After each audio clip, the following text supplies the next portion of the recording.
¿Cómo es la conspiración de la masonería contra la Iglesia Católica? Una y otra vez hemos oído que la masonería es compatible con el cristianismo, que es una organización caritativa y a lo sumo de ayuda mutua a sus integrantes. Pero no es así. La masonería es incompatible con el cristianismo y ha llevado una estrategia permanente de infiltración de la Iglesia Católica, con el objetivo de cambiar su doctrina y su pastoral. Y por eso ha apoyado diversos eventos legítimos dentro de la Iglesia Católica, pero que han tratado de torcer a través de la comunicación, como por ejemplo el Concilio Vaticano II. La incompatibilidad del cristianismo y la masonería. Los principios de la Iglesia Católica y la masonería son opuestos. El cristianismo enseña que es la fe verdadera, pero la masonería sostiene que todas las religiones son igualmente válidas. El cristianismo sostiene que se salvarán para la vida eterna aquellos que estén en gracia de Dios en el momento de su muerte, mientras que la masonería sostiene que la salvación es universal, que todos se salvan independientemente de la moral que hayan practicado. Pero se pueden mencionar muchas más diferencias. Una de ellas es el odio perdurable que las logias masónicas han desarrollado frente a la Iglesia. Y no porque los masones sean odiosos, sino porque hay una incompatibilidad de base. El Papa Pío IX llamó a la masonería la sinagoga de Satanás. El Papa Pío XI declaró la masonería el enemigo mortal de la Iglesia. Y el Papa León XIII llamó a los católicos a evitar la masonería, porque si no perderán su alma ahora y por toda la eternidad. La condena de la Iglesia Católica sigue hasta hoy, a pesar de que los masones quieren hacer creer que se levantó. La logia masónica ha actuado siempre en las sombras y ha logrado unir fuerzas anticatólicas apoyando innumerables herejías dentro de la Iglesia. Pero sobre todo hay diversos documentos donde se planea penetrar la Iglesia Católica y deshacerla desde adentro. En 1806 el abate Agustín Barruel denunció que en Italia los masones habían reclutado más de 800 eclesiásticos, incluyendo algunos obispos y cardenales. Y una declaración de 1908 de una logia dice que la meta ya no es la destrucción de la Iglesia, sino más bien hacer uso de ella al infiltrarla. Esta declaración consolida la instrucción permanente comúnmente llamada Alta Bendita, que detalla un plan masónico para infiltrarse dentro de la Iglesia y difundir las ideas liberales. Este plan fue producido por la Alta Logia de los Carbonari italianos en las primeras décadas del siglo XIX, y es tan explícito que los papas Pío IX y León XIII solicitaron su publicación para sensibilizar a los católicos de las amenazas masónicas. El objetivo básico es la destrucción final del catolicismo y de la idea cristiana, y el documento propone la infiltración asegurando una cabeza de playa en la Iglesia.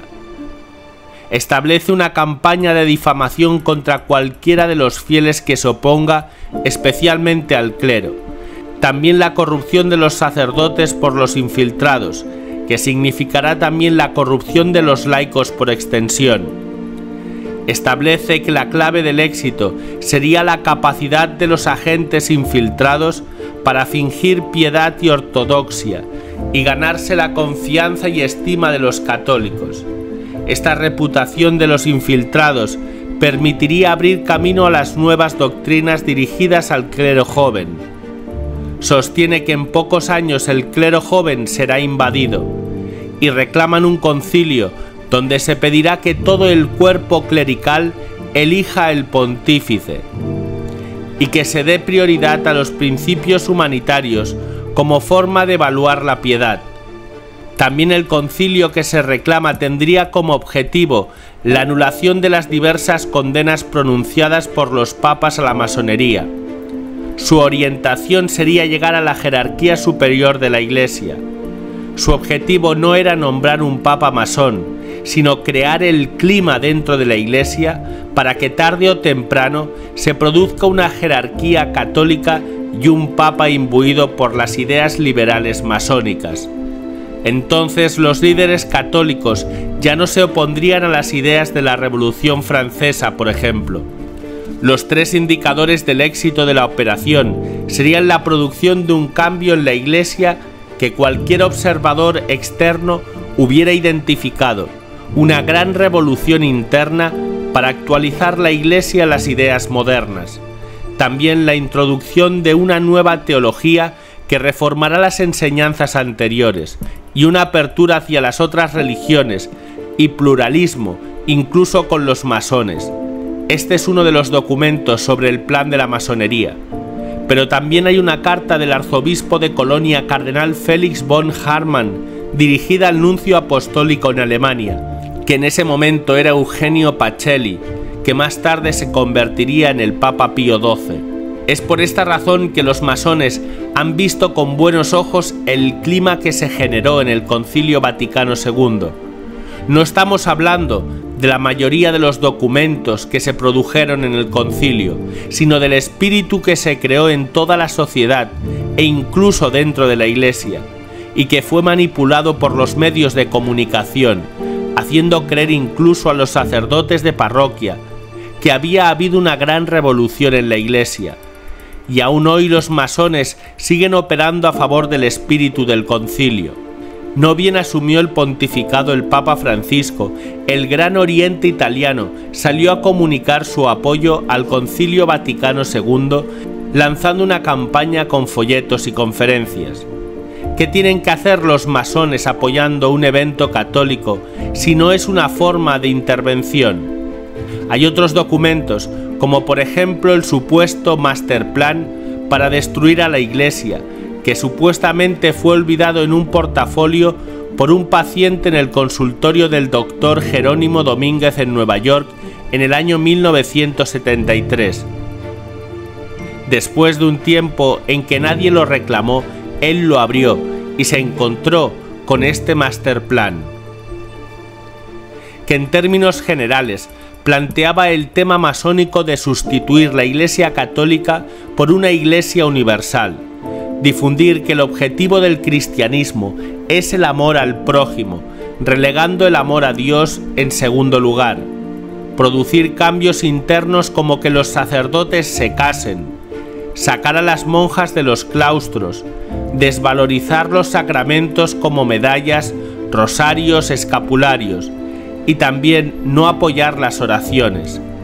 Modificar el criterio de la misa proponiendo que es un banquete y no un sacrificio. Eliminar las exposiciones al Santísimo Sacramento y desvalorizar la imagen de la Virgen y de los santos.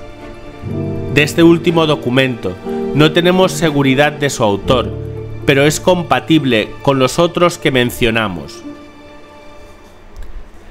En 1917, Maximiliano Kolbe, uno de los más grandes santos del siglo XX, fue testigo de una procesión masónica en Roma, portando pancartas con el lema «Satanás debe reinar en el Vaticano, el Papa será su esclavo». Un año más tarde, el emperador alemán Guillermo II fue advertido por los masones alemanes que el Gran Oriente planeaba obligar que todos los monarcas soberanos en Europa abdicaran, también destruir la Iglesia católica y poner a Europa bajo el control de las grandes empresas americanas, de acuerdo con un documento que encontró en el Archivo Secreto Vaticano. El bolchevismo sería el instrumento de la masonería para alcanzar este objetivo. De hecho, 1917 fue el año de la Revolución Bolchevique rusa, que terminó en una persecución masiva de la Iglesia. También 1917 fue el año de la entrada de Estados Unidos en la Primera Guerra Mundial, el año en que nacieron las dos superpotencias y que tomó forma la historia del siglo XX por los próximos 74 años.